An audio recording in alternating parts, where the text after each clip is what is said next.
Arvind, and I'm from Department of Cardiology from Charity, Germany, and I'm a board director from Public Health Literacy, Boston, US, and founder of Let's Focus Health. Please do visit Let's Focus Health, and you will have several articles to review. Okay, coming to today's topic, it's CPR, right? Cardiopulmonary resuscitation. So, what's the plan for today's talk is now 10 நிமிஷம் I will explain you more on what importance on CPR, and then our doctor will explain you more insight into CPR, how we should do CPR, and she will continue. Thank you. So what is CPR? It's cardiopulmonary resuscitation. Cardio is heart, pulmonary is your lung, right? அதுக்கு வந்து நீங்க கொடுக்குற resuscitation is called CPR. So what's happening, நம்ம சுத்தி என்ன நடக்குதுன்னு பாத்தீங்கன்னா, there are several deaths outside the hospital. I would say several deaths outside the hospital, which is sudden cardiac arrest. That is when your heart stops beating without any early warning, I would say. So then what happens? Your blood doesn't go to your brain and other important organs, so you will eventually land up in death. So தமிழ்ல சொன்னோம்னா நிறைய death வந்து ஹாஸ்பிட்டல்ல விட வெளியே தான் நிறைய death நம்ம சுத்தி நடக்குது. அது வந்து ஒரு சடனா நடக்கிற death. Mostly it is due to your heart will stop. So அந்த டைம்ல வந்து வாட் வில் ஹேப்பன் இஸ், உங்க எசென்ஷியலா போக வேண்டிய உங்க பிளட் வந்து உங்க பிரெயினுக்கும் மற்ற ஆர்கன்ஸ்க்கும் போக மாட்டேன்னு இருக்குது. அதோட இம்பார்ட்டன்ஸ் தான் சிபிஆர். ஓகே, ஸோ சிபிஆர் கொடுத்தா என்ன நடக்கும்னு நாங்கள் காமிக்கிறோம் சில videos. So there's a report which we have a scientific papers from there we presented this. If cardiac arrest happen outside the hospital, நீங்க ஹாஸ்பிட்டலுக்கு நீங்க சீக்கிரமா எடுத்துன்னு போனா கூட the survival rate is only from 2% to 15%, maximum 15% they say. It's proved actually. There's a several paper, I can show you a lot of evidence on that. So CPR நம்ம வெளியே கொடுக்காம நீங்க ஜஸ்ட் ஒரு ஹாஸ்பிட்டல் பேஷண்ட் அரெஸ்ட் ஆகி கீழே விழுறாங்க, நீங்க எவ்வளவு சீக்கிரமா ஆம்புலன்ஸ் ரெடி பண்ணி இல்ல நீங்க உங்க வெஹிக்கிள்லயே ஹாஸ்பிட்டல் கொண்டு போய் சேர்த்தீங்கன்னா, சிபிஆர் கொடுக்காம சேர்த்தீங்கன்னா patient survival rate is just 2% to 15%. இதே வந்து சிபிஆர் ஆன் த ஸ்பாட்ல நீங்க கூட்டிட்டு போனீங்கன்னா it is just doubled or tripled. So it's 2 to 3 times it is tripled the survival rate. அவங்க பழைக்கிற ரேட் வந்து ரொம்ப அதிகமா இருக்குதா சிபிஆர் இமிடியேட்டா கொடுத்தா. So when a bystander யாருன்னு கேட்டீங்கன்னா, அங்க பக்கத்துல யார் அங்க இருக்கிறாங்களோ they are called bystander. So this is one important fantastic paper, I would say, which was published in Circulation in 2015. Circulation is one of the top journal in cardiology, which was published in 2015 from the population of Denmark. So what it says is, when the CPR was given by the bystander at that point when the patient fall down or whatever happens in any emergency situation, the survival rate was very high when they took to the hospital. Please see the curve, bystander curve, and the dotted were no bystander. So without bystander, the patient was being taken to ambulance without CPR, and this is what with CPR. So please see the difference. There's a lot of evidence on that. So CPR is very important at the place where the emergency happened.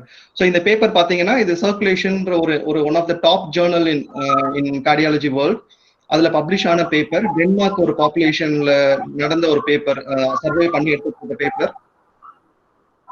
CPR அதை வந்து அந்த ஸ்பாட்லே patient கீழே விழுந்து அந்த ஸ்பாட்லேயே CPR கொடுத்து கொண்டு போன பேஷண்ட்ஸையும் CPR கொடுக்காம ஆம்புலன்ஸ்ல கொண்டு போன பேஷண்ட்ஸையும் கம்பேர் பண்ணி பார்க்கும் போதும் சிபிஆர் கொடுத்து எடுத்துன்னு போன பேஷண்டோட சர்வைவல், அவங்களோட உயிர் வாழ்ந்த விதமும் அவங்களுக்கு வர காம்ப்ளிகேஷன்ஸ் எல்லாமே ரொம்ப கம்மியா இருந்திருக்குது.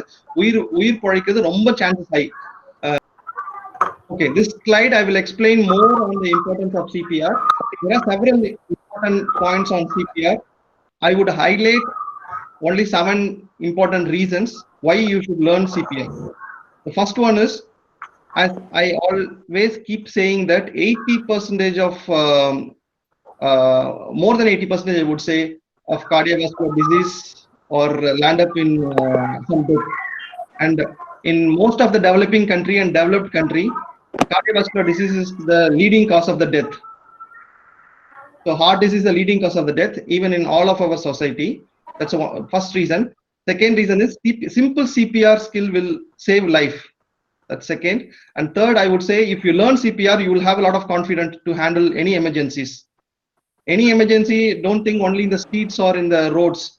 Please do understand it, which will might eventually happen even in your family when somebody is old, some elderly parents or grandparents or some neighbor will have this emergency at their residential place.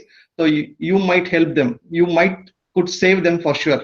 So please know the importance of CPR. And CPR, what else it does is prevent brain death. So if you do this compression at the right time, the blood will be supplied.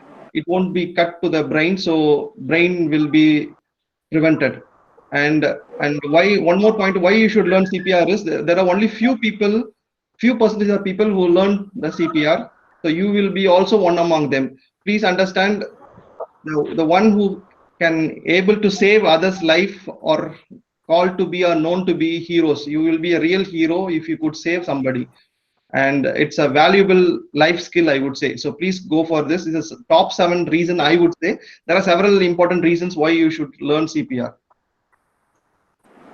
And this is one important slide I would like to share with our Indian population. Why? Because is what's called Good Samaritan. The Good Samaritan word comes from the Bible. Jesus Christ mentioned this in book of Luke. I think in book of Luke, he mentioned a parable saying that there was an incident when somebody had an injury in the street. One Samaritan man helped that man to survive. Okay, so from there this word was coined, Good Samaritan law.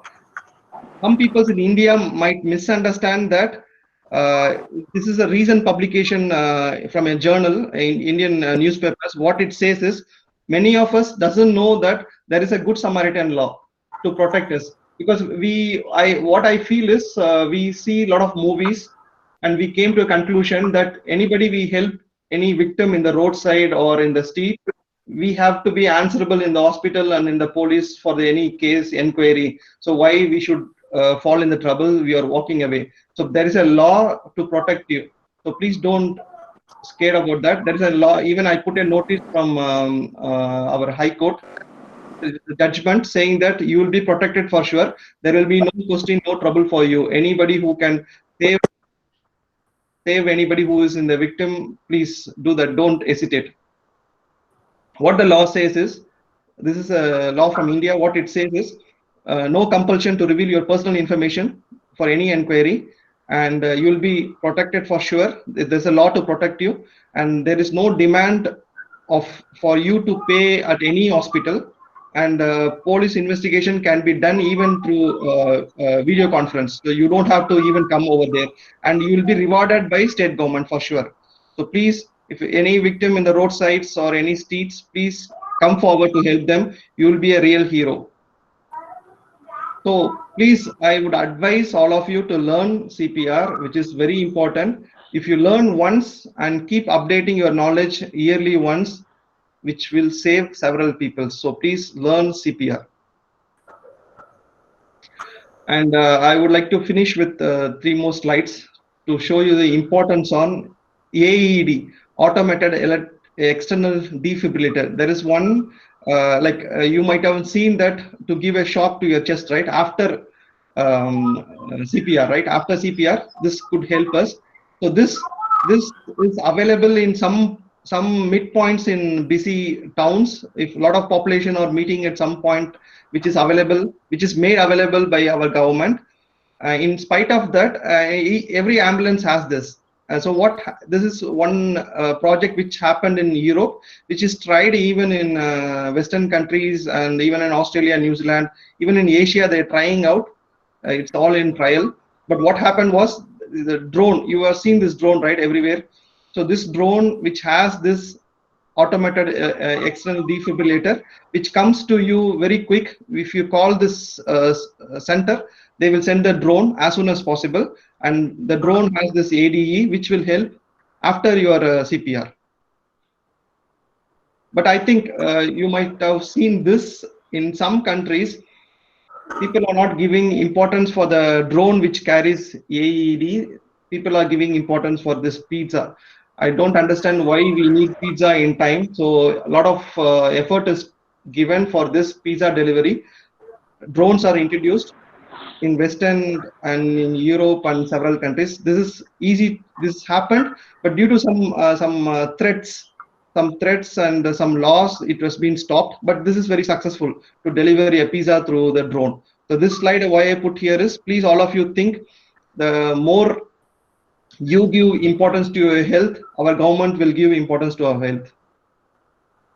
This is my last slide. I would like to show you one video just for 1 minute, how that ambulance drone will work.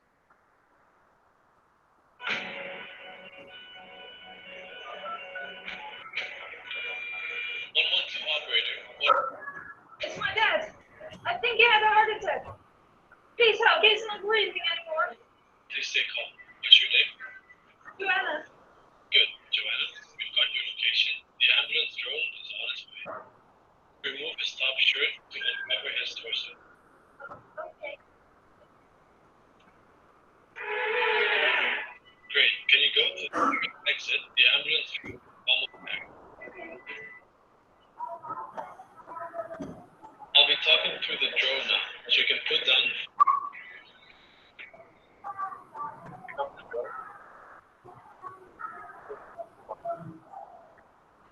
You're doing great. Okay. Pull the green. Now place the pads on your father's chest. Good. I can see that the pads are completely applied. Joanna, please stay clear of your father. We'll take it from.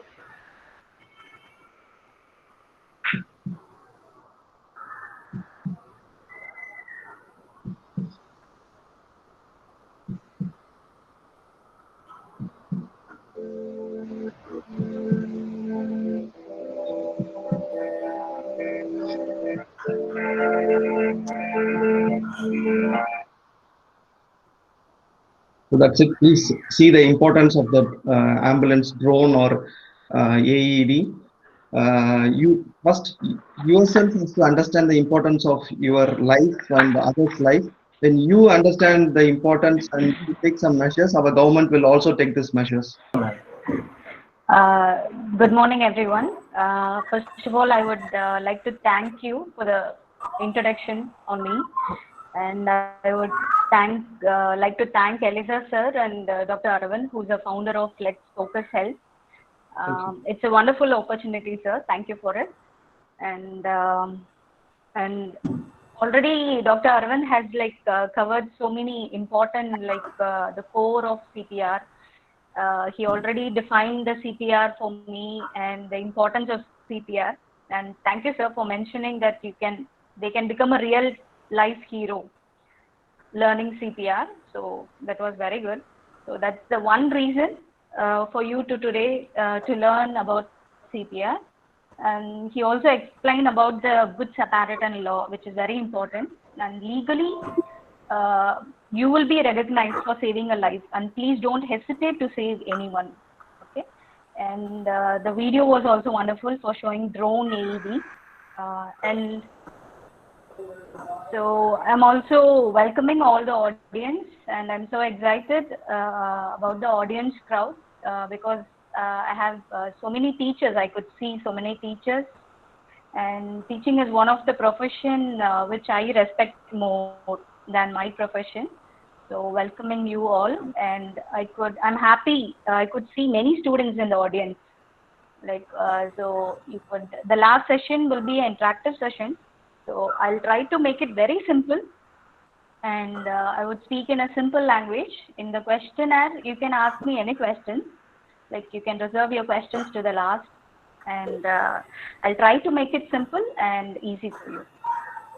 Now let's go to the topic.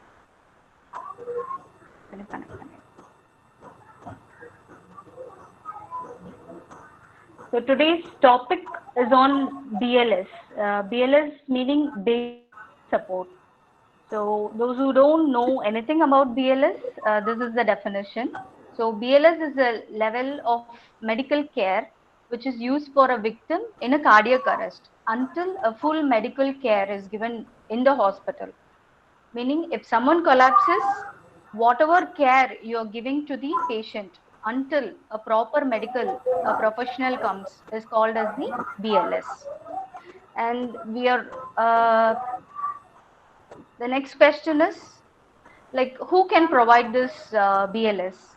Of course, any trained medical professionals and emergency trained people can give this BLS.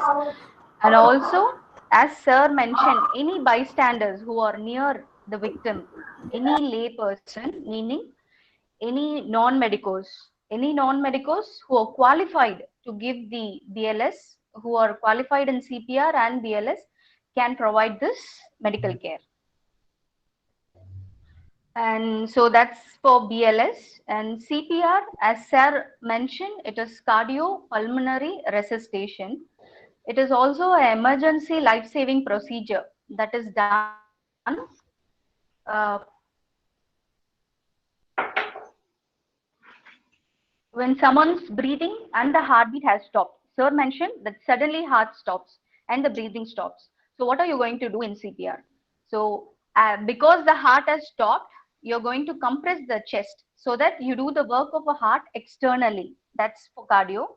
And as I mentioned, the breathing has also stopped. So you are going to give artificial breathing, that is through mouth to mouth, so that you can do the work of a lungs. So you're going to do the work of a heart and the lungs externally, and these measures are called as the cardiopulmonary resuscitation. And for the slide, today's objective, we are going to see how to recognize a sudden cardiac arrest. We'll see one by one, like and the signs of cardiac arrest. What is the cardiac arrest and what are the signs of cardiac arrest, and how to recognize it, and how to initiate the chain of survival. Uh, I'll explain you like step by step, and the basic steps of CPR in adults, and we are going to see CPR in children also, and how to use a defibrillator like AED. So moving on to the BLS sequence, those who have already know or learned about CPR, it is time to relearn, because the current AHA protocol recommends CAB and it is not ABC. Initially it was ABC, airway, breathing and circulation, but the protocol has changed from 2015 and the current protocol is CAB, which C stands for compression. Compression meaning compressing the chest, and airway is opening the airway. We learn a few techniques to do it, and breathing is how to give a rescue breath. So the compression comes in the priority, and that's the sequence. So compression is priority 1, then comes the airway, and then comes the breathing. So as I mentioned, this is a chain of survival. So what is a chain of survival? As I mentioned, BLS is a sequence of steps, and it is not just one step. So you need to activate each and every step to address the cardiac arrest. Stepwise approach. In otherwise, BLS is a chain which has to be activated one after another. You have to do one step, and then you have to move on to the next step, and finishing that, you have to move on to the next step. So that's called the chain of survival, and it is not a new concept. You would wonder if I say this chain of survival has been followed all over the world for more than 25 years. And this is a chain of survival I have mentioned. So the first thing is the in-hospital cardiac arrest chain of survival. We'll not worry about that, and it will be covered in advanced life support, because cardiac arrest is happening in a hospital sector. So we have many doctors, many equipments, everything ready for a cardiac to address the cardiac arrest. So this chain of survival is very easy, and it goes on very easily. And today's topic is BLS, basic life support, which happens outside the hospital. So outside the hospital chain is the second one, OHC, I have mentioned, outside hospital cardiac arrest. It has always been addressed by a victim or a relative or a bystander. Okay, so the chain of survival we'll see in detail one by one. The first thing is to recognize, as I told, to recognize the cardiac arrest and call for help, and then you start CPR. If you use the defibrillator or the AED if available, and you shift the patient to a hospital as early as possible. The main core of this chain of survival is you call for help and you start chest compression even before the ambulance arrives. Okay, let's see how much you know about CPR. So as I mentioned, I have already given a definition for CPR. And let's imagine you are in a supermarket and you find someone collapse and fall into the ground. So what are you going to do, or what will be your reaction?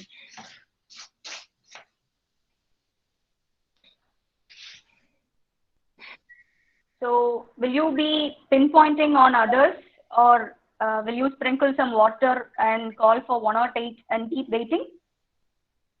If you don't know CPR, you are tend to do only that. But if you know CPR, you can do more things than just waiting for the ambulance. So what is the important? I have somebody has mentioned in the questionnaire in the registration form. I would like to mention the name also. Vaishnavi, a student, she has asked a wonderful question. She asked a question like, should only doctors perform CPR? You will find out the answer soon. So I'll tell you why it is important, why CPR is important or BLS is important for a lay person. If you're a doctor, of course, saving your life is your profession. But for a lay person, is it really important to know about this BLS or CPR? So the answer is yes. Even if you are a non-medico, if you are a lay person, you have to know about the BLS and CPR, because 80% of cardiac arrest happens at home, and 50% of house arrest has been witnessed by the patient's wife, daughter, son, relatives, or someone who is at home. Or it might happen in a public places. Definitely, you cannot expect a doctor in a supermarket or in a railway station or in a public place or at your home always. So knowing about this CPR. Yes, madam. Yes, madam. So as I mentioned, 80% of cardiac arrest happens at home. So that's the importance. Everyone, irrespective of your profession, age, gender, you need to know the BLS and learn the CPR in a right way so that you can save a life. Okay, let's imagine now you are seeing a patient, seeing a victim collapsing in the supermarket, and you're not performing any measures. As I told, you are just sprinkling some water on the face and you're calling 108 and you're waiting for the ambulance. So what happens then? As sir mentioned,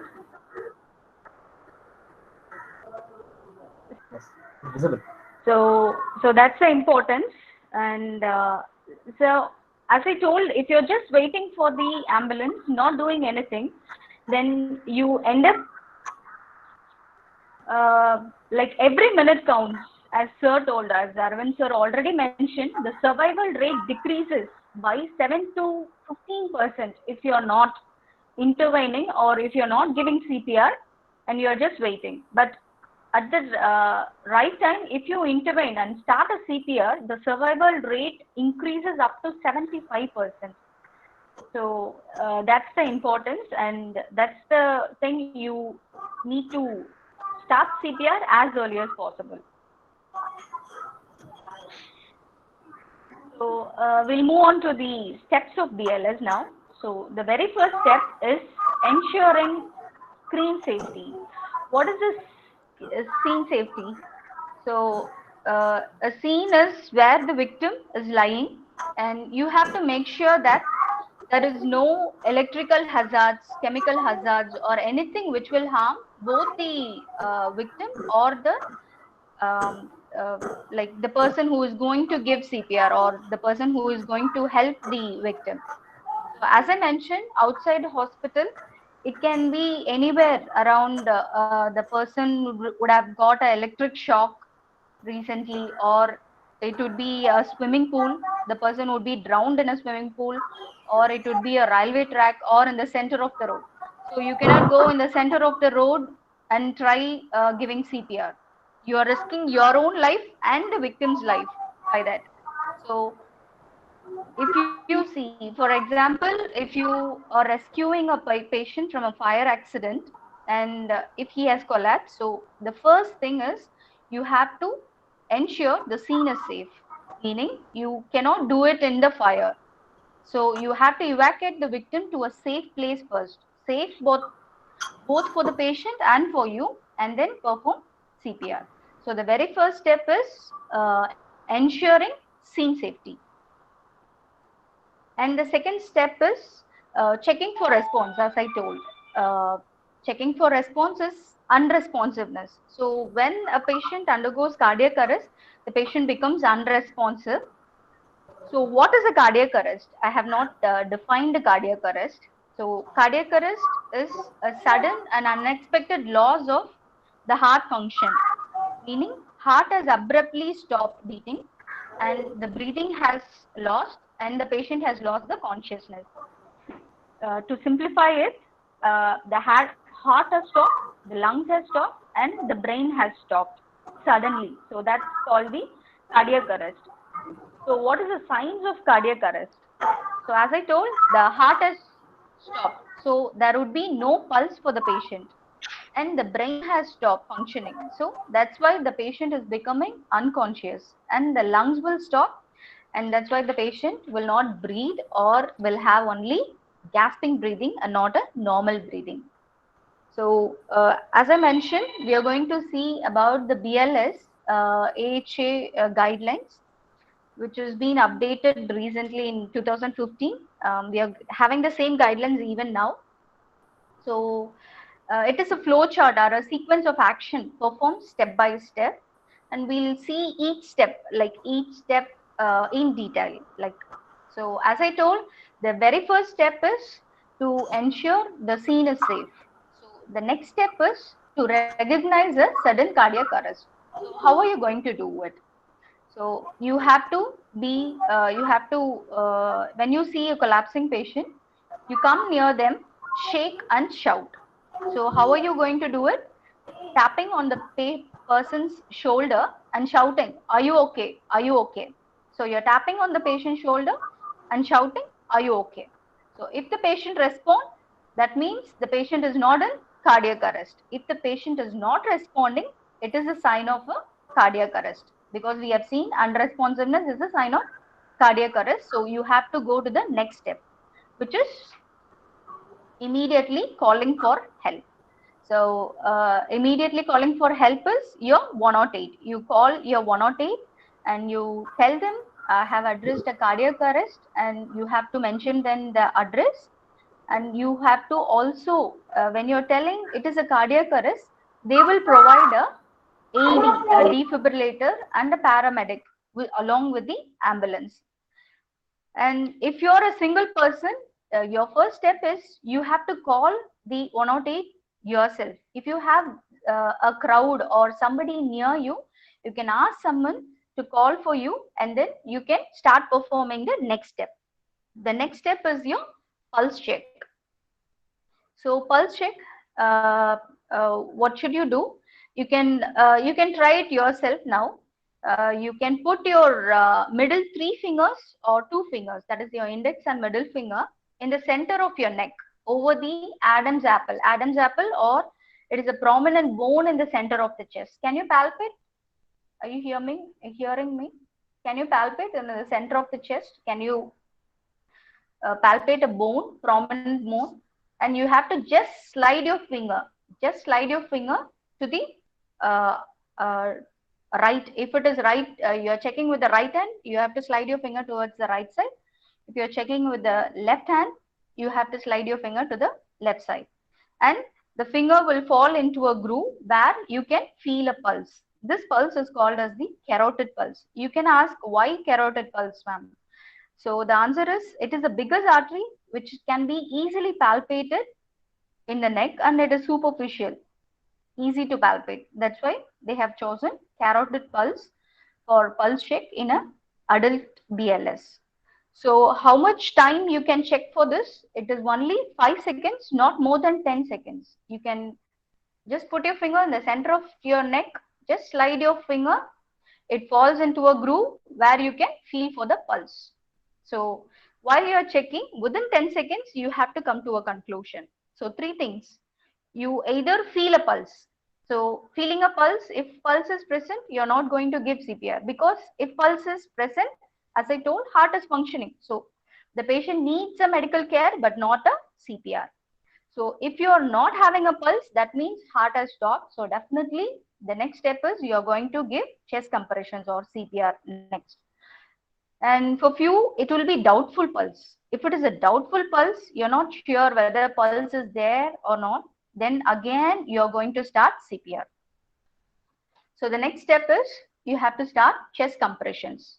So for the chest compressions, you have to place the heel of one hand in the center of the chest, in between the nipple points.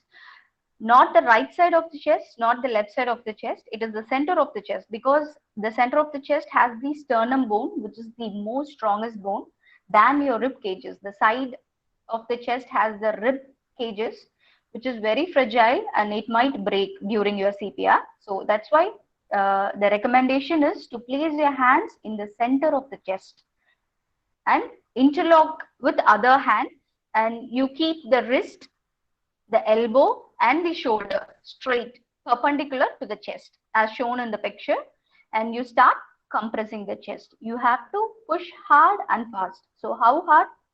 You have to push at least 2 inches or 5 centimeters. And how fast? It is like 100 to 120 times per minute. That's the rate you have to keep pushing fast. That fast you have to push the chest. And the number of compressions is 30 compressions. You need to count like 30 compressions, 1 and 2 and 3 and 4 and 5. So up to 30 you have to count and stop and to give a rescue breaths. So that is the next step. So this is the chest compressions. So this slide is the core of the presentation.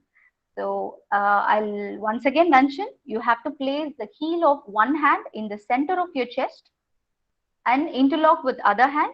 Keep your wrist, elbow and shoulder straight and start compressing. You have to push hard and fast. How hard? 2 inches or 5 centimeters. Fast is 100 to 120 per minute, and you have to give 30 compressions, and you have to switch over to rescue breaths. Okay. So this is called the high quality CPR, whatever I have mentioned. So the rate is important, at least 120 per minute, and the depth is important, 2 inches or 5 centimeters. And you have to allow chest recoil. What is that? So allowing chest recoil is, you are doing, as I told, CPR is artificially, you're doing the function of the heart externally. So the heart is pumping like lupped up, lupped up, lupped up. Yeah, you understand? So that's a small break. It is not like you should not compress it continuously. You have to give a small break. Like the heart's work is to contract and to relax, to contract and to relax. So you need to do the same. So the rhythm goes like this. It is 1 and 2, 3 and 4. The and is a small pass, which you are allowing the heart also to relax. Not just compressing, you're also relaxing the heart so that the blood can circulate to the vital organs, and all the vital organs like brain and the kidneys can be perfused. Yeah. And minimal interruptions. There should be minimal interruptions during chest compressions. You should not divert yourself like calling someone or talking to someone. Don't panic. So you have to give continuous compressions. That is also important, and you have to minimize the interruptions. And if you have like many people, as I told, you can share the work. You can give for 2 minutes compressions, and you can switch over to other person, because CPR is definitely a tiring job. So you can switch over to other person. Every 2 minutes you can keep switching over. So we have finished compressions. So the next thing is the airway. So why is important? Like why is airway important? The first step in airway is to open the airway. So why should you do this? In an unconscious patient, the tongue itself will fall back and obstruct the airway. So that's why you have to open the airway. How can you open the airway? By these two techniques, as I mentioned. It is head tilt and chin lift. With one hand, you keep the one hand in the victim's forehead and you have to push with the palm and tilt the head back. That's called head tilt. And the other hand, you keep under the chin and lift the lower jaw. That's called the chin lift. So why should you do this? You should do this to make the alignment. The tongue, the trachea, everything, and the lungs comes in a straight line, so that whatever air you're blowing inside the mouth will go directly into the lungs. If you're not doing the head tilt, chin lift, your whatever air you're giving, the rescue breaths you're giving, will not reach the lung. You can understand. So that's the important airway. So there are two steps in airway, not just the rescue breaths. You have to open the airway by head tilt, chin lift, and then give the rescue breaths. Jaw thrust. This is a thing which you have to use in a head injury patient. You need to perform a road traffic accident. If a patient has a head injury or a facial injuries, you're not supposed to move their head or the chin. Because of the C-spine injury, you might worsen the C-spine injury. So for a head injury, only for a head injury person, you don't do this head tilt and chin lift. You're going to do another maneuver, which is called as a jaw thrust. What is a jaw thrust? Just putting both the hands over the mandible or the chin, the sides of the chin, and lifting it forward with both your hands. Just lifting the chin forward with both your hands. That's called the jaw thrust, and it should be done in a head injury patient undergoing cardiac arrest. If it is not a head injury patient, then you have to do a head tilt and chin lift. So the next step is your breathing part. You have opened the airway. You're going to give breaths, rescue breaths. So many also have mentioned in the questionnaire, like what is the CPR precautions to be given during the COVID time. So even normally, without COVID, we don't recommend unless it is very much emergency or very much needed and you don't have any other option, you go for a mouth-to-mouth breath. Otherwise, the recommendation is always mouth-to-mask breath. So as a healthcare professional, you are supposed to carry a small mask with you so that you can seal the mask in the patient's, in the victim's face, covering the nose and the mouth. And you can seal the mouth in the mask and you can give 2 rescue breaths. And again, about the rescue breaths, you need not take any deep breath and give rescue breaths. You just blow air twice. And every time you blow air, you have to blow it for at least 1 second.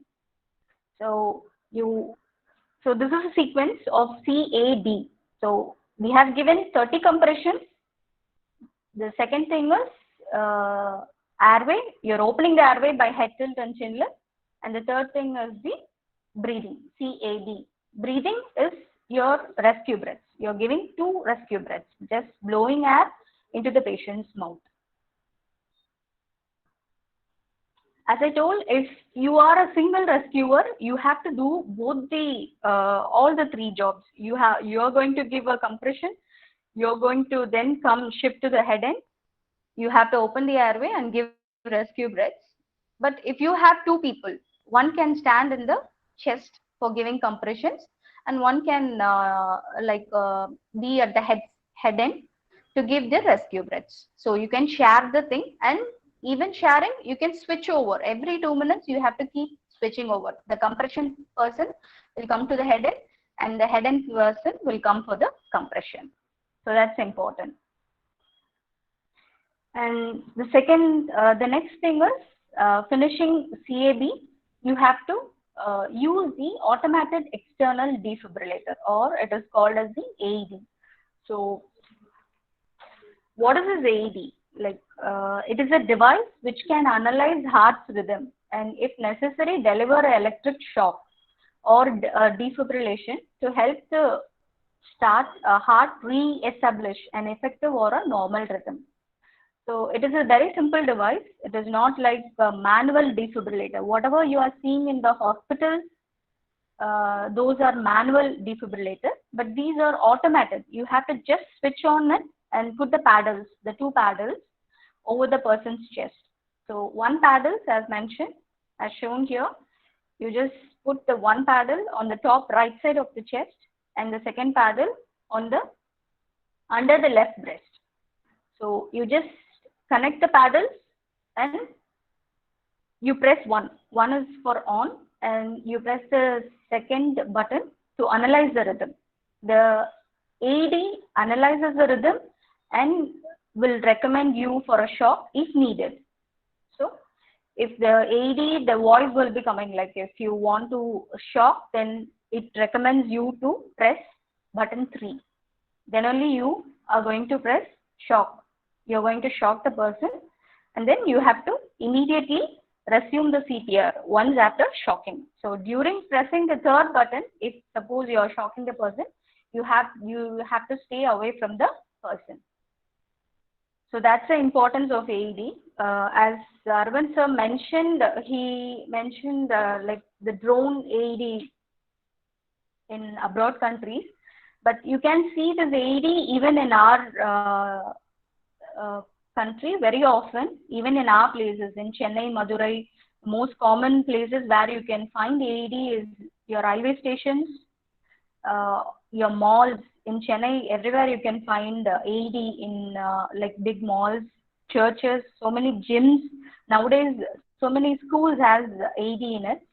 So AED is not a thing which comes only in drone, or it is not a difficult thing to access. Definitely, you have to search for it. If a cardiac arrest is happening in a railway station, you can be very sure and you can ask someone in the crowd to get the AED for you and use it as early as possible. Anytime in the CPR, in the CAB sequence, you can add the AED. There is no time or step to introduce the AED. Whenever available, use it as early as possible. So these are the locations. You can see AED even in our country. Only thing is, you need to know that AED is available in our public places too, and you have to know how to use it. It is just a 3-step. As I told, it is just a 3-step usage. It is automated. It is not manual. So you have to just stick the paddles, the two paddles, first paddle on the right side, top right of the chest, and second paddle under the left breast, and you have to press button 1 for owning the machine, and button 2 is analyze the rhythm. A voice will come from the defibrillator whether to shock or not shock. If not shock, then you are going to start CPR.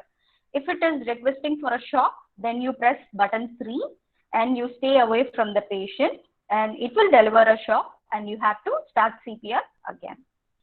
So that's important. So how long will you give CPR? So you have done your compression, 30 compression, you're giving 2 rescue breaths. So after 2 minutes, as I told, you have to repeat this until the help arrives. You have to continue CPR until the help arrives, or an ambulance arrives, or a health trained medical personnel arrives.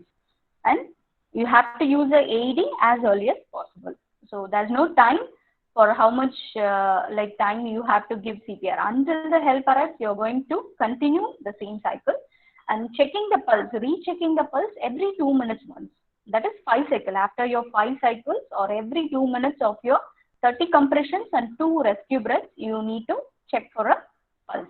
If pulse is present at any time of your cardiac arrest, you can stop at that point and put the patient in the rescue position, and you can wait for the healthcare providers. So as I told, these are the updates of the protocol, the BLS protocol, which mentions even an untrained lay person should perform compressions without any guidance to save a cardiac arrest. As sir told, you need not hesitate to do this. It is recommended, like it is a protocol, and it has made a law, like saving a life. You need not have to be really a healthcare professional.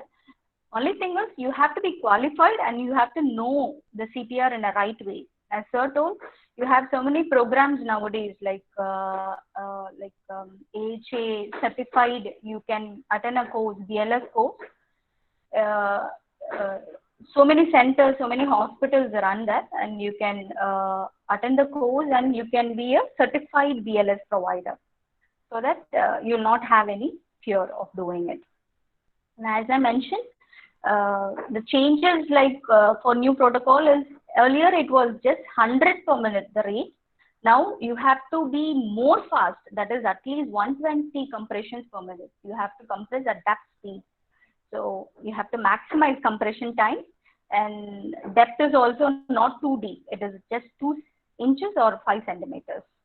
So this is about the adult BLS, and moving on to the child BLS, it is all the same except the compression ventilation ratio. For a child, the compression ratio is only 15. After 15 compressions, you have to give 2 rescue breaths. In the same way, you have to give head tilt, chin lift, and you give 2 rescue breaths. Why only 15 and 30 compressions for adults? Because the most common cardiac arrest in children has been referred as hypoventilation. They cannot handle hypoventilation, or without oxygen, they cannot survive. So that's why within 15 compressions, you have to give 2 rescue breaths. 15 compression, 2 rescue breaths. That's the difference. And remaining, everything same. And you can use the hands actually. If it is a very smaller child, you can use just your 2 fingers, that is your index and middle finger, in the center of the chest, and you can keep compressing the chest. If it is a bigger child, then you can encircle both your hands and you can give compressions with your thumb. So this is an infant, which is very younger than a children, like less than 1 year is called an infant. So even for an infant, it is the compression ventilation ratio is 15:2. And as I told, if it is a smaller child, you can use only your 2 fingers. That is the index and middle finger. You can press in the center of the chest. If it is a little bigger child to hold, then you can encircle both your hands around the chest and you can compress with both your thumb. And for a child, for an infant, the neck will be very short. So you can check for a brachial artery. Brachial artery is like checking the pulse in the elbow, in the center of the elbow. Or you can take any unresponsiveness as the first sign of cardiac arrest, first and the mandatory sign of cardiac arrest, and you can start CPR immediately in the children. So that's the difference. The ventilation compression ratio differs in adults and children. Everything else is the same. So your take-home message is you need to know the sequence. So chest compressions is mandatory, and it gets more importance because of you have to restart the heart immediately, even before assisting your ventilation. And you should know your basic steps of CPR, and not just CPR, you have to perform a high quality CPR, the 4-5 things I have mentioned. And you need to know how to use an AED. And using an AED as early as possible will benefit the patient. So never hesitate to start CPR, because saving hands are better than praying hands. So without any further delay, you can remember, you can start CPR, and always remember your actions can save a life. And I have a short video also for you, so that the core thing you can see in this video, like the hand positions will be like more visible in this video, I suppose. So to summarize, the first step is to ensure the scene is safe. Then you check for response. If no response, then you immediately call for help, call 108 and start chest compressions. So you can just watch this video also. Yes, please. Yes.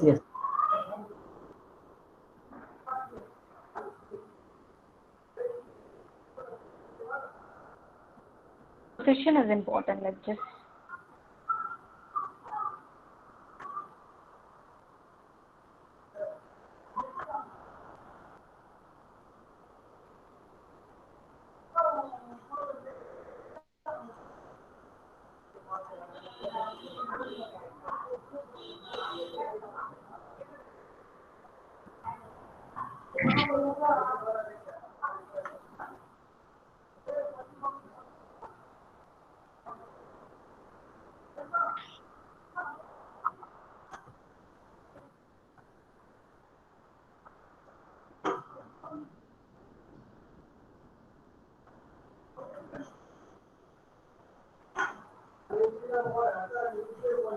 so hope you have watched the video. So I would end my session with this slide, and now it's time for questions. Hello. Hello, sir. Any question? Sir, I'm Indumati speaking, sir. Yes, madam. Yes, madam. Hello. Sir, this cardiac arrest, how frequently it occurs for age-old people, and how to handle them, sir? Madam was telling about handling a small child and maybe grown-up adults and all that. If it is the age factor, what could be the response of the bystander, sir?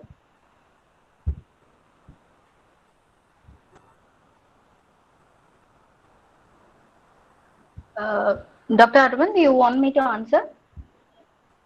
Yes, madam. Please, madam. Please, madam. Please. Okay.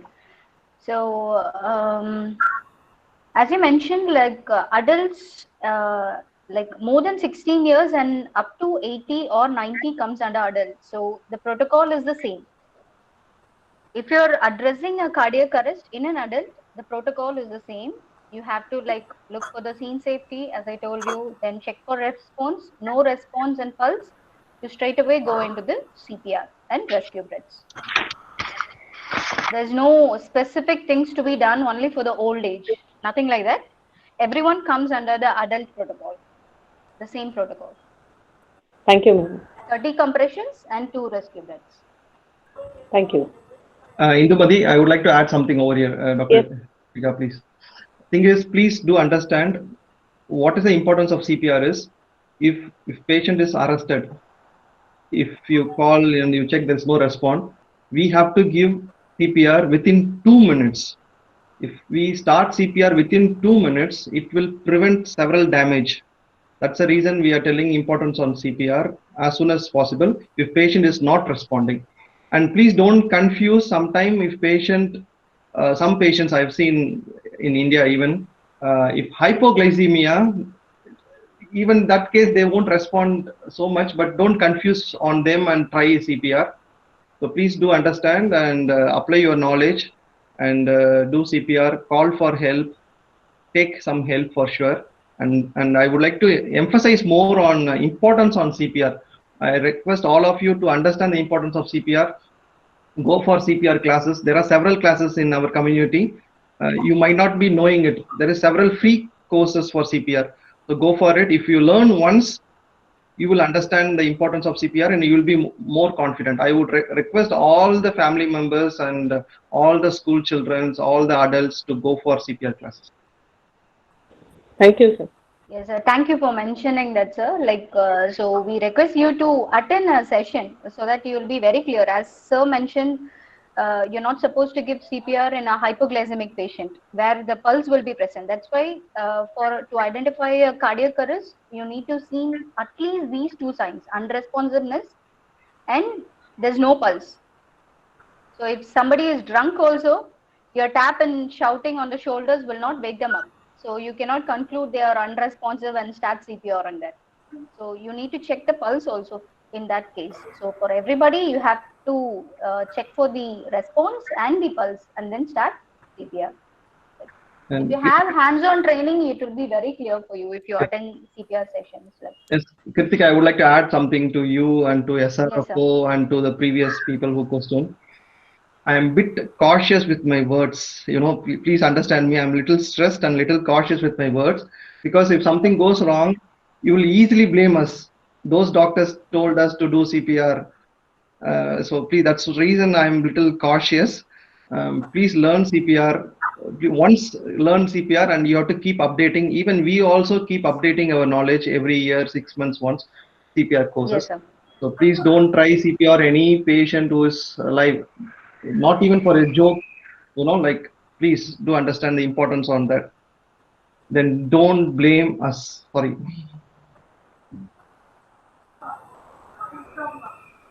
And Kritika, I would like to take one more question, Kritika, so that Yes, sir. others should understand. Yes. I'm writing to our policy makers along with the emergency physicians like you, and you can also join with us. What is my question is, Yes, sir. why not every person who is going for a bike or four-wheeler license should learn compulsory CPR? Why can't we bring this policy in our country? Kritika, what is difficulty over here? My question is, we are able to buy 50,000 to 60, 70, 80,000, 1 lakh rupees bike, but we are not ready to afford a helmet. What nonsense is this? And the company doesn't know the importance of the helmet. We don't give importance for the helmet, or our government is not aware of it, or I don't understand this. Kritika, please comment on this. Yes, sir. Thank you. Thank you for sharing this, sir. Like, as you said, like, it is the only reason is lack of awareness, sir. Still in India, they have not accepted that emergency medicine is something different from a casualty. Still, people call many independently functioning emergency department as casualty. Casualty is just when a patient comes, you do some first aid. Just first aid is different from resuscitation. You just do a first aid and call the specialty doctor. But emergency medicine is something different. You be with the patient, resuscitate the patient, save, stabilize the patient, and then you refer to a specialty. So even today, many of the states, many of the people are not aware of the emergency medicine concept.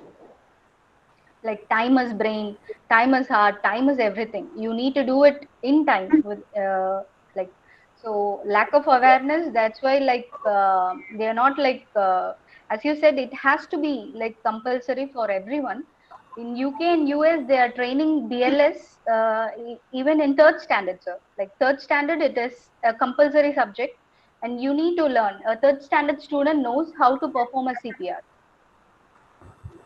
They are teaching them. So it is really we cannot tolerate that even adults are not knowing CPR, and we are not making it compulsory, and we are very lavish on this road safety measures. Nobody wants to be safe. Prevention is the first cure for any disease, so we have to follow that. Law has to be more strict, and it has to be made compulsory. Sir, is there any teachers, sir? What teachers சொல்லுங்க, sir? I would like to ask them about CPR on the school setup. No, sir. Nobody. Ananda Ganeshan இருக்காரா, sir? Ananda Ganeshan, Chandrasekhar. Illa, sir. The Indumadi, please. Yes. Indumadi, madam. Can you unmute Indumadi?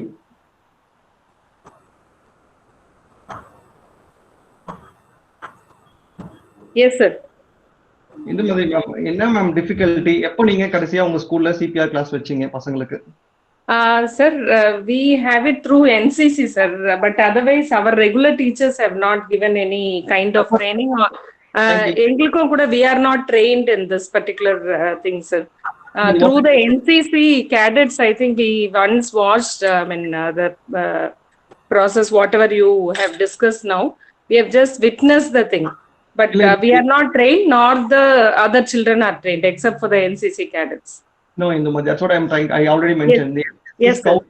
அந்த red கிராஸ்ங்களா அந்த மாதிரி groups தவிர அவங்க மட்டும் தான் செய்யணும்னு இல்ல Indumadi இங்க. Yes, sir. Yes, sir. Now I understand, sir. Maybe we will initiate such things after having heard your talk and all that.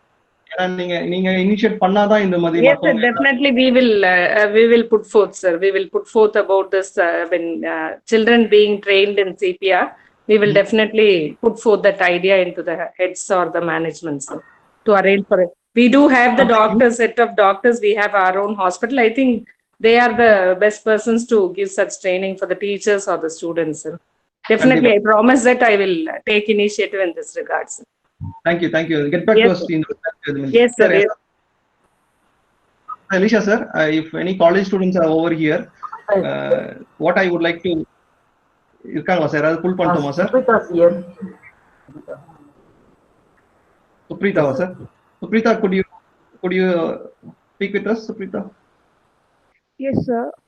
Thank you, Suprita. Suprita, have you learned CPR so far, Suprita? Sir, I was an NSS student, so during my college time, I learned how to do it. But after days, I forgot. Now I don't have any confidence, and I lack. What should I see? What should I not see? I don't have training. But in profession also, as a teacher, we have not given any hands-on training. And it's just viewing a video will not give a confidence to perform. Sure, Suprita. Have you ever tried, Suprita? Have you ever tried? Yes, I have tried. My grandfather was not well, and I have tried giving compressions, and I don't know what to do. The sequence was missing, as I don't know clearly. So I tried only giving compressions, and my compression was not working, and eventually he died. Okay. Okay, so that Suprita, really I wanted to know how to do it. So I did not give this 5 centimeter. I didn't know that time it doesn't click me. I just gave some compression. This 5 centimeter, I'm not able to push it very hard at that time. So those clarity on the spot, you will be doubting, oh, this is this, what should I do? Will it go wrong or not? So those things only if we go hands-on training, we will get. So if you could provide some training, it would be very useful. Thank you, Suprita. No, you tried something that's most important. Thank you for that. So Suprita, please, I would say that even doctors, we used to update our knowledge. We used to keep practicing by updating. So all of us has to do that, just not by one-time learning. Thank you. Thank you, sir. Please. Yes, Sir. Hello. Yes, Indumari. Sir, I just wish to state one thing, sir. We have seen my father doing this for a neighbor, sir. I just wanted to share this with you. We have seen him doing that, and the person recovered also. So before the help would come, we have seen the CPR given by him. Maybe when we were children. I just wanted to say that we have seen a live case. Yes, sir. Like when I was doing my fellowship, we were we do an injury prevention camp. Every week we reach out to a school or some public gathering, and we teach them CPR. As everyone mentioned, the only fear is when you give a hands-on training, they'll be more confident and they can do it. Definitely do it. They'll be more clear also. Just a practice. If they practice on the mannequin for 2-3 times, they'll be very confident on the patient. Thank you, madam. So we can do that. Definitely, we can do that. Actually, we are in Gudiyatham. We can arrange for a camp and we can train them. No problem. Sure, sir. Gudiyatham is very accessible for us. Sure. Okay, sir. Thank you, sir. Thank you, sir. Can you give the contact number? Sure, sir. Sir, I will contact you, sir. Okay, sir. Thank you. Thank you, sir. Priya, yes, Priya. Yes, Priya Tamil. Sir, நான் வந்து secondary great டீச்சரா இருக்கேன். மிகவும் ரொம்ப சிறப்பான ஒரு class வந்து இன்னைக்கு அட்டென்ட் பண்ண ரொம்ப சந்தோஷப்படுறேன். நாங்க இருக்கிறது வந்து மிடில் ஸ்கூல் சார். நான் ஹேண்டில் பண்றது பிரைமரி செக்ஷன். குழந்தைங்களை வந்து கண்டிப்பா எல்லாருக்கும் உதவி செய்யணுன்ற மாதிரி தான் சொல்லி கொடுத்து வரோம். 8th வரைக்கும் 6th 7th 8th நாங்க நடத்துறதுக்கு சான்ஸ் இல்லை. இருந்தாலும் அந்த 6-7 வகுப்பு பிள்ளைங்களுக்கு NGOs மூலமா, லயன்ஸ் கிளப் இந்த மாதிரி NGOs மூலமா டாக்டர்ஸை வர வச்சு நாங்க எங்க ஸ்கூல்ல பேச வைப்போம் சார். அவங்க வந்து எலும்பு முறிவு வந்துச்சுன்னா, ஆக்சிடென்ட் அப்பெல்லாம் வந்து டக்குன்னு எப்படி நம்ம வந்து ஃபர்ஸ்ட் எய்ட் பண்ணணும்ன்றதெல்லாம் 8th பிள்ளைங்களுக்கு சொல்லி கொடுத்துதான் 9th நாங்க வேற ஸ்கூலுக்கு அனுப்புறோம் சார். இப்ப இந்த CPR பத்தி கத்துக்கணும் போது கண்டிப்பா எங்க ஸ்கூல் பிள்ளைங்களுக்கு நான் ஸ்கூல் திறந்த பிறகு இதை பத்தி சொல்லுவேன். அதே மாதிரி ட்ரைனிங் நான் நிறைய ட்ரைனிங் டீச்சர்ஸ்க்கு கொடுப்பேன் சார். அந்த மாதிரி நான் டீச்சர்ஸ்க்கு வந்து CRCல கொடுக்கும் பொழுது மேலதிகாரிங்க கிட்டவும் இதனுடைய முக்கியத்துவத்தை பத்தி நான் இந்த குவாரண்டைன் பீரியட்ல இந்த மாதிரி ட்ரைனிங் அட்டென்ட் பண்ணதுனால எவ்வளவு சிறப்பா நீங்க சொல்லி கொடுத்துருங்க. உண்மையிலே எங்க ஹஸ்பண்ட் வந்து கொஞ்சம் ஒபிசிட்டி இருந்து இப்பதான் வந்து வெயிட் குறைச்சிட்டு இருக்காரு. அவருக்கு எப்படி ஹெல்ப் பண்ண முடியும்? ஏன்னா 2 முறை அந்த மாதிரி அவருக்கு மயக்கம் வரும்போது நான் எனக்கு எப்படி பண்ணணும்னு தெரியாம ஆக மொத்தத்துல ஆனா கொத்தனேன் சார் இதயத்துல. இப்போ வந்து நான் அதை நல்லா கத்துக்கிட்டேன். ரொம்ப ஹாப்பி சார். எனக்கு சொல்லி கொடுத்த 2 பேருக்குமே ரொம்ப ரொம்ப தேங்க்ஸ் சார். அது சொல்ல சார் மைக் ஓபன் பண்ணி thank you very much sir. Thank you Priya. 2 point Priyanka. ஒன்னு, சில்ட்ரன்ஸ்க்கு கான்ஃபிடென்ட் வர மாதிரி நிறைய கிளாஸஸ் அப்பப்போ ரெகுலரா வைங்க. ஏன்னா எமர்ஜென்சி டைம் வந்து எல்லாரோட கையுமே இங்க தேவை. சரிங்களா? எந்த கை யாருக்கு ஹெல்ப் பண்ணுன்னே சொல்ல முடியாது. ஸோ ப்ளீஸ் மோட்டிவேட் பண்ணுங்க ஸ்டூடெண்ட்ஸை. ஆனா வந்து சிபிஆர் வந்து கிளாஸ் வச்சுட்டு அந்த ஃபர்ஸ்ட் அந்த சயின்ஸ் எல்லாம் ஐடென்டிஃபை பண்ணணும். பேஷண்ட் உண்மையாவே அரெஸ்டா கொஞ்சம் ரிலாக்ஸ் ஆயிட்டாங்க. இதை நான் கத்துக்கிட்டு நினைச்சிருந்தேன் சார். இது எனக்கு குரூப்ல வந்த உடனே ஃபர்ஸ்ட் இந்த கிளாஸ் அட்டென்ட் பண்ணணும் அப்படின்றதுக்காகவே இன்னைக்கு ஃபுல் டே கிளாஸ் அட்டென்ட் பண்ணிட்டு இருந்தேன் சார். தேங்க்யூ பிரியா.